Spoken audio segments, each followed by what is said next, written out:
Сәлеметсіздер ме, балалар? Қазақ тілі сабағын бастайық. Сабақтың тақырыбы мынау ағаш. Тема урока – это дерево. Бірінші тапсырма. Тыңда, қайтала. Первое задание. Послушай, повтори. Мынау ағаш – это дерево. Мынау жапырақ – это лист. Екінші тапсырма. Тыңда, қайтала. Второе задание.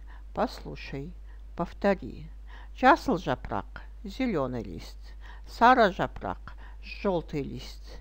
Қызыл жапырақ, красный лист. Қоңыр жапырақ, коричневый лист. Үшінші тапсырма. Тыңда, суретін сал. Третье задание. Послушай, нарисуй. Мынау ағаштар, это деревья. Ағаштарға жапырақтар салу керек. На деревья нужно нарисовать листья.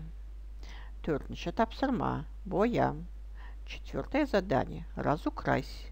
Мынау жапырақтар. Это листья. Бесінші тапсырма. Тыңда. Қайтала. Қазақ тіліне тән дыбыстарға назар аудар. Пятое задание. Послушай, повтори. Обрати внимание на звуки казахского алфавита. Балалар, демалайық. Жалқаулықты тастаймыз. Шынығамыз жастай біз. Ырғағы мен әуеннің жаттығуды бастаймыз. Кәне балалар, тұрайық. Мойнымызды оңға, солға бұрайық. 1, 2, 3. Жинап алдық күш. Сабақ аяқталды. Сау болыңыздар, балалар.